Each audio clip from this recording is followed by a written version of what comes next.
Okay, so hello and welcome to AV Growth Project's podcast number 7.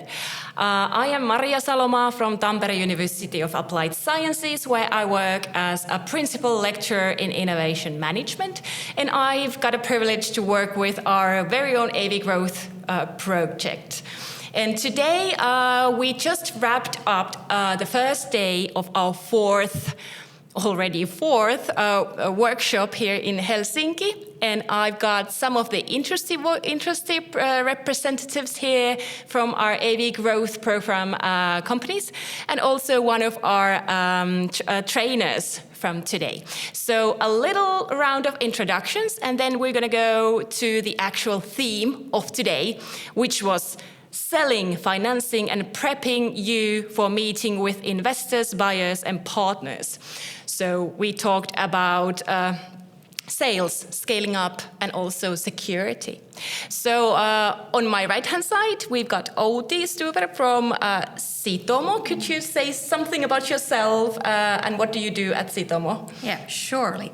Well, Sitomo is a company that focuses on developing different businesses on psychological safety and courage. Those are in the core of our business, but then again, it can look various trainings or consulting, and today, for example, it was about sales, but still what we aim to do is to build that human-centric approach to business. So we believe that people are the key element in growing businesses, and at Sitomo I train, I consult, I do all different kinds of things, and also I sell. So today's topic was close to my heart, although my background is in the educational sciences, so there's been a learning curve for me as well about this topic.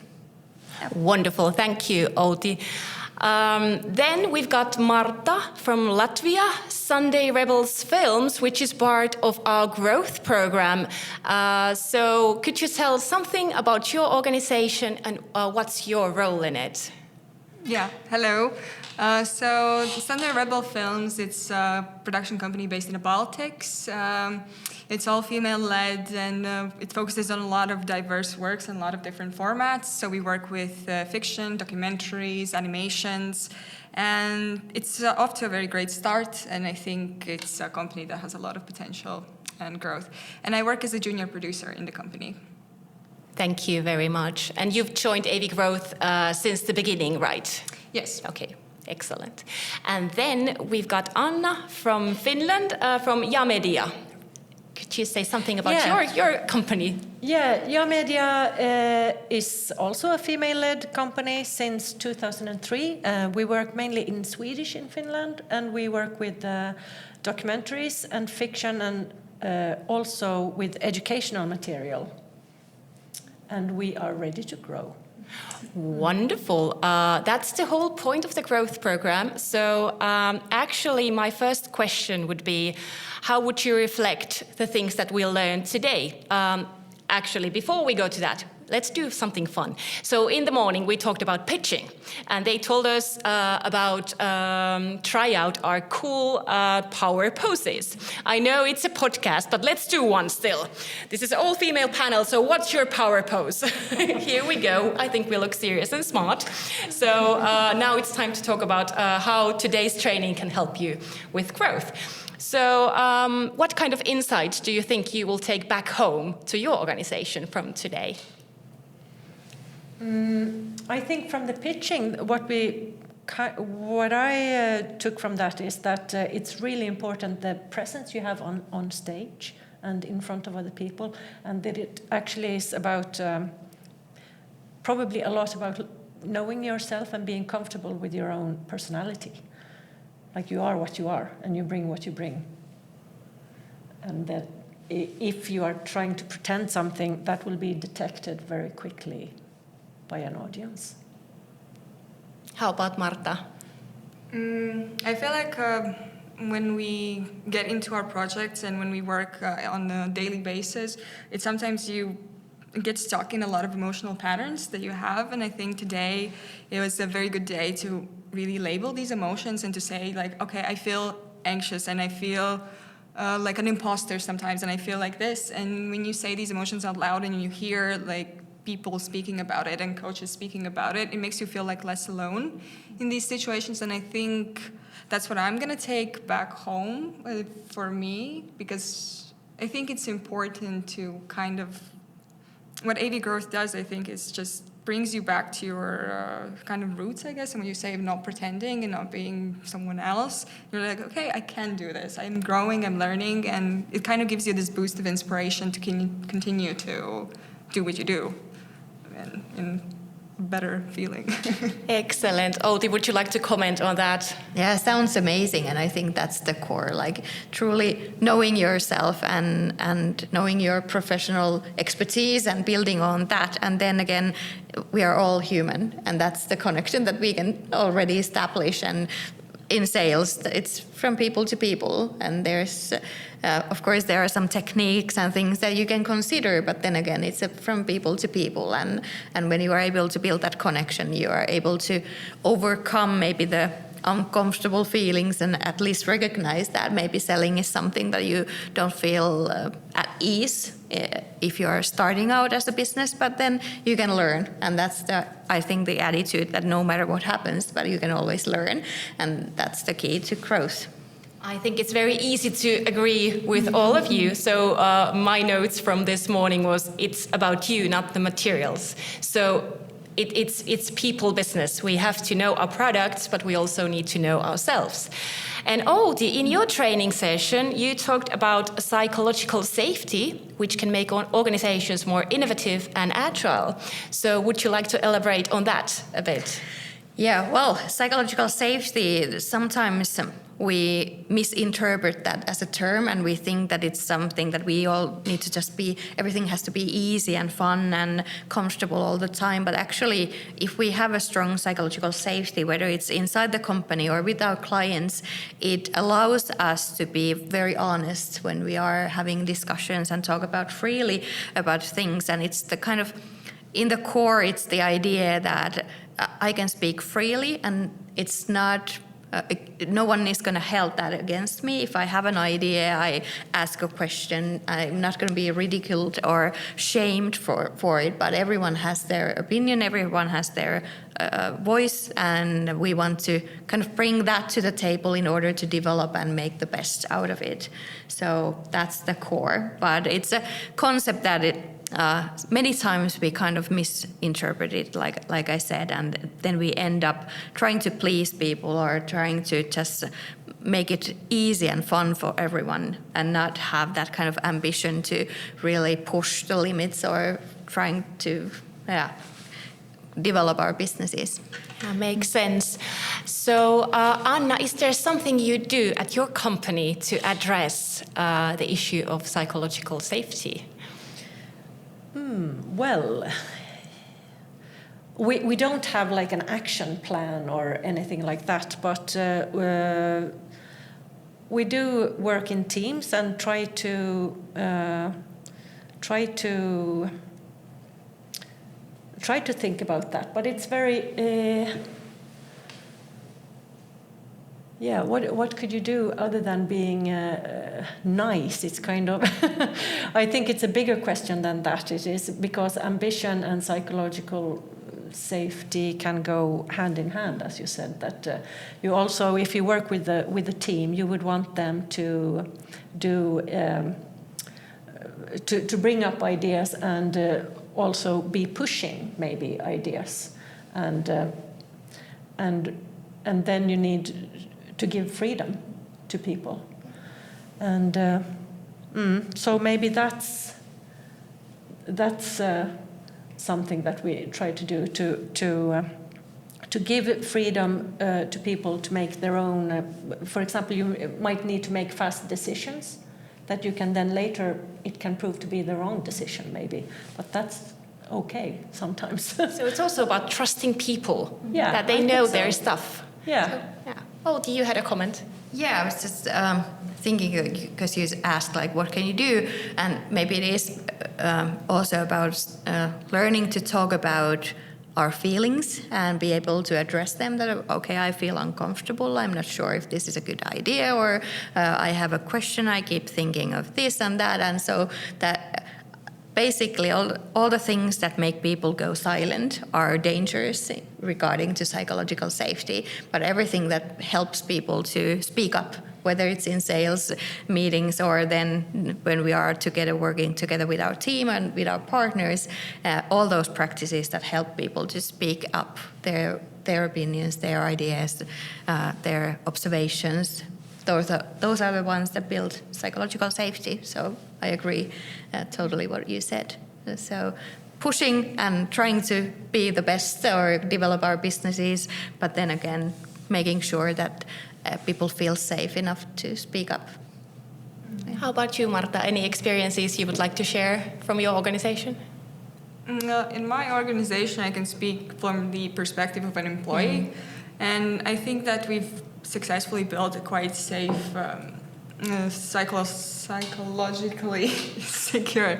What was the name? Psychological safety net, like safety. I think yes, I feel pretty comfortable, and I think it's not something that's been done intentionally. I think it's just because we're a very small collective of like 3 women that work there, and I think it's been a great it's nice where I work, but I think in general in films, it's a very tricky question about psychological safety, and it's a very demanding industry, and it's very wishy-washy in terms of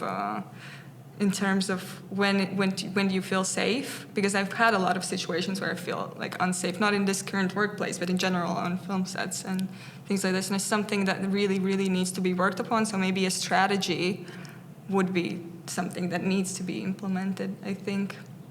And I think it's also interesting to think about it in, like, there is the industry, and then there is each little company. As you said, you're 3 women. We're 2 women on a full-time basis, and then and 3 women sometimes, and then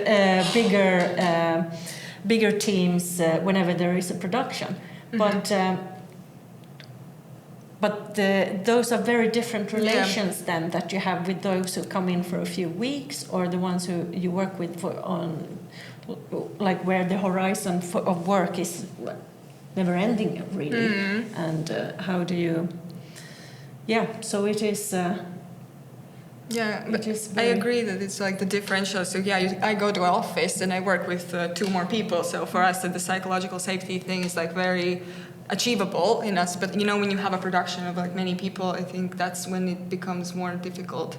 And I don't think we have like specific tools and mechanisms of how it's built, and I think it's a really big issue, I think, in the industries. Go ahead. Yeah, just building on different industries, I think the key things that work many times is that we establish some kind of ground rules, like how do we want to operate, how do we collaborate, what's okay, what's not okay, and then we encourage people to speak up on their observations that in order for me to succeed in my work, I need this and that from others. And then when people start to speak up, then it's the matter of how do we react when people address the issues. Do we get defensive, or are we open to that and start to really discuss and finding common ground, but not to get too kind of caught up in those, because there is still that goal and that business and that project that we need to do. So it's about aligning those two, that okay, this is the work that we are doing, but how do we work together? I think it's the key, and understanding that like what we talked about this afternoon, about those psychological needs of each one of us, that we need to belong to a group, and everything that kind of leaves someone outside or leaves someone on the sidelines, and we're not including them, those practices, making those visible, and understanding that, okay, we have those maybe groups of people or individuals, how do we get them involved and all their knowledge and expertise to the project that we are doing. Then also about competence, like how do we make sure that everyone has an opportunity to learn, but also give their potential to the table, and then give freedom, like you said, that also trusting that people are professionals and they want to do the best they can, and let's try to do the best collaboration that we can with this team of people. So, because the key thing is that if we are not able to address those things, then if people feel ashamed and those kind of difficult emotions, that then they start to shut themselves up, and they are not fully present. I think that is extremely relevant given that the overall business environment is very cutthroat. It's from one production to another, from one project to another. So I guess it helps a lot when you have a strong core team with lots of trust and shared mindset of the goals and also about the roles that might be very different. So Outi talked today also about common emotional barriers, so such as fear of rejection, imposter syndrome. I can raise my hand here. I guess that's a female thing, and it's all about avoiding shame. Were there any new strategies or tools that you will take home with you from this afternoon's training that in relation to sales, how these new strategies or tools could help you? I think I will need some time to kind of digest everything that was given today. But I could definitely recognize. I think everybody in our table could recognize themselves in these, like the imposter thing, and being afraid of conflict, being afraid of rejection, and shame being at the core of it all. But then the strategies were.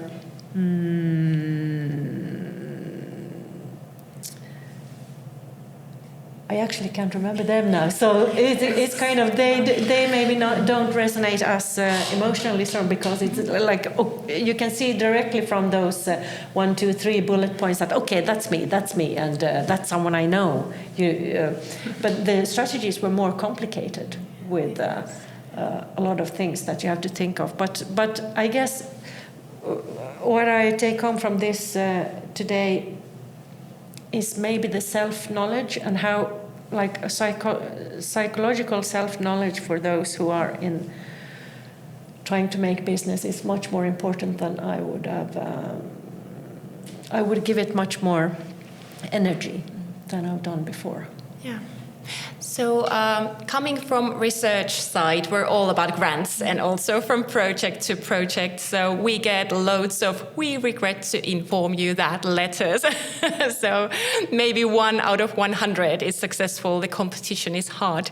So what I learned today was that every no gives you something anyway. So it's also proof of activity and action. So agency. So I've done something and I should be proud of that, even though if it's a no. So I think that kind of like change of mindsets would be very useful also in sales. Thank you, Outi, for those. Also, we talked about customer relationship management, which is, well, hard work.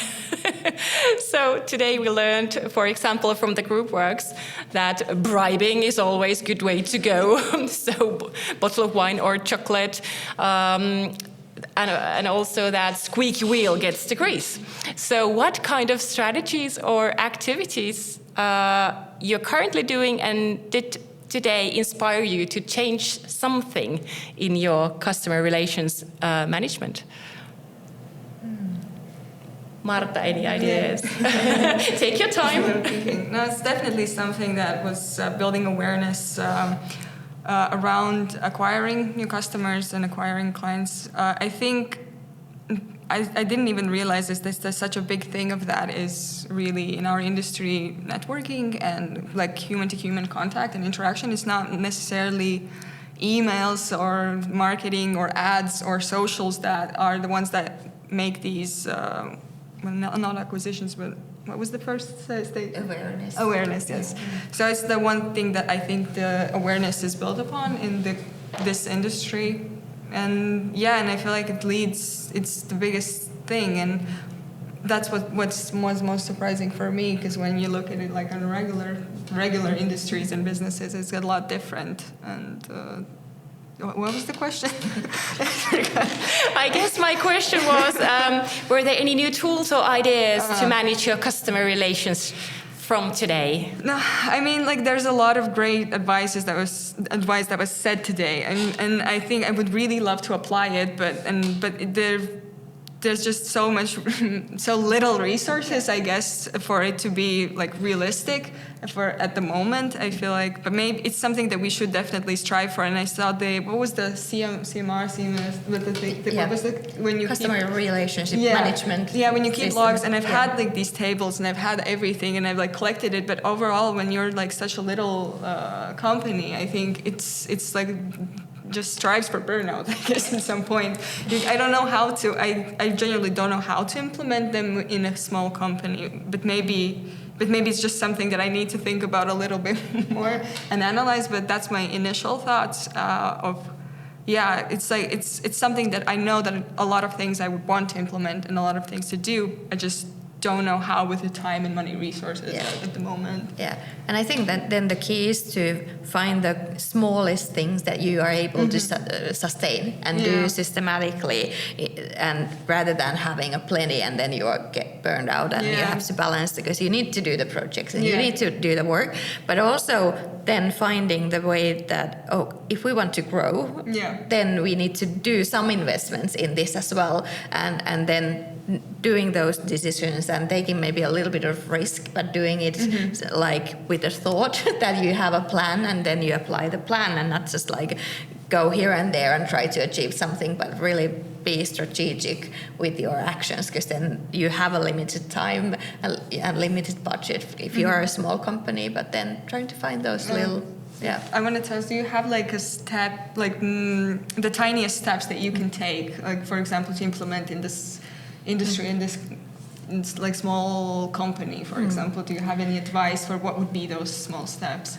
Well, then maybe recognizing like which are the events that would be most beneficial for our company to attend to, and what are the connections that we need, and if we don't have them already, what could be the smallest steps to build those connections? Who are the right people? Who are the dream customers? So mapping out those probably will give you then the idea, well, these are the steps we want to take this fall or this year, and these are the ones that in the future we can kind of leave them there. So, and what are maybe the connections that we already have, and how could we benefit from those? Who are the kind of the gatekeepers that maybe could open new doors for us and help us to different tables so that we can start to build those connections. Yeah, so anything in those lines I think will help. But yeah, just deciding something and then learning from it, maybe taking a step in 6 months to look back and like, we decided to do this, did it help, or is there something we need to change or do differently? We talked today a lot about focusing and how important that is. So I guess that's the key when you are a small business and limited resources. So when you focus, you need to really prioritize and decide this is important for us and this isn't. Anna, have you any comments? Yeah, I thought overall it was interesting to try how we were made to try and think out of the box, pitching, for example, not only a film idea to a commissioner, but which would be which we would be used to, but doing something else. And this thinking of these customers' needs and how is it for them? And how can I help them, rather than, okay, I have this thing that I want to do and they should pay for it. And so that kind of deepened somehow already my view of these relations that are really important. Yeah, I agree with the thing about, what was the name when you said it? Let me remember. That you're presenting value. You're not creating value. You're not like trying to smear something or like sell something.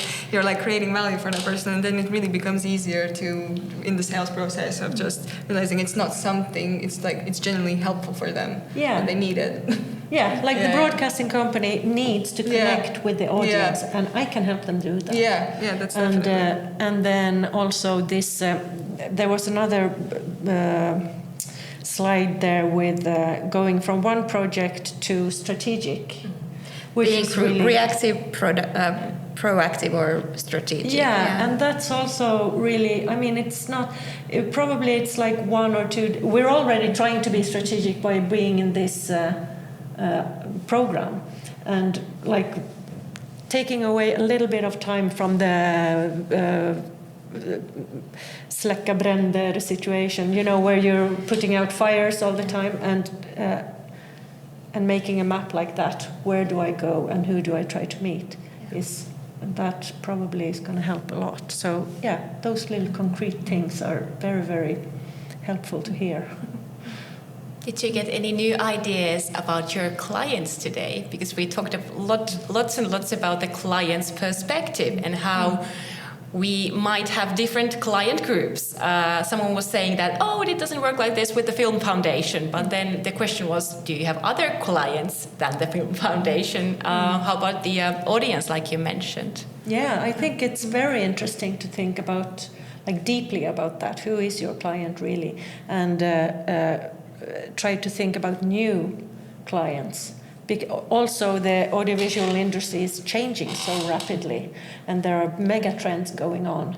So we can't probably continue and do things the way we have wanted to always. We will have to be really, really prepared for new innovations and new ways of working, and with new partners maybe and people. And I just think it's very exciting, but also a little bit frightening.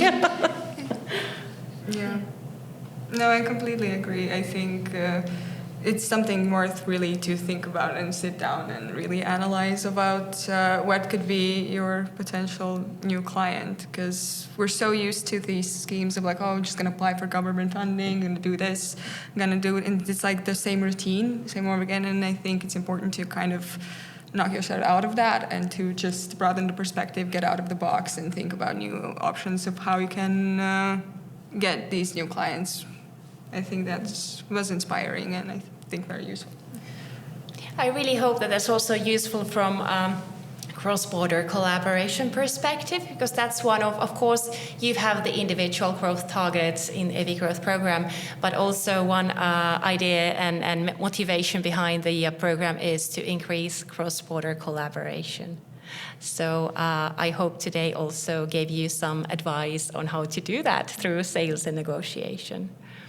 Anna, have you any comments? I think that's also something that we all are keen on doing here, and maybe we are a little bit on the forefront because, of course, our broadcasters and these local financiers, they are serving the local audiences, and they are. It's not that easy to get them on board then on these cross-border collaborations, even if the little companies want to do it, or big companies, or. But so we have to show to them that it's really important and good somehow. Of course, and smaller players are stronger together. Yeah, exactly. And we can benefit of when it becomes difficult in one place, we can work together and make the puzzle work. Yeah. And on a very concrete level, I was in a meeting in Berlin last week, and we talked about music market. And I had this Swedish incubator present there, and they were talking about how important cross-border collaboration is. Like, for example, Sweden is doing quite well in the music business, and they kind of told the history that they've always looked outside of Sweden. Now it's 9 million people market, but just going to Germany, it's over 80 millions market. So just going to one country opens many, many, many doors. And we are now 4 countries in EVI Growth. So I hope that in 1 year we will see actual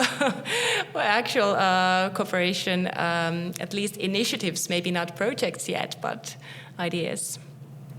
I don't think there was a question. So about today, any final remarks from how you will change your sales or pitching, or did you learn, what was the most important thing you learned today? Marta, go ahead. No pressure. No. I think the most important thing, I was a bit stressed at the beginning that we were assigned this pitching, we needed to select a project that we would like to pitch and think about this project. And when I was a bit afraid of the pitching and stuff like that. And after these workshops, I realized it's really not about me. It's not about me. It's just about the project and about the people listening to it. And it's just kind of taking out the ego a bit really helps to think about, I'm just trying to, I don't know, this is a great TV series that I'm doing right now. And it would be nice to our kids to see it and think it more outside of yourself. And then rather, I'm scared to pitch, I don't know how to say it. It's like very me. And I think that's something that I was like, okay, I can present something and derive it from myself, because I'm myself, and the project is the project. And I guess know your project. yeah, for sure. I always know your project. It's just like you just need to put the stress down, and it's gonna be okay. So that's my takeaway. I think the biggest from today. Yeah, I think my takeaways were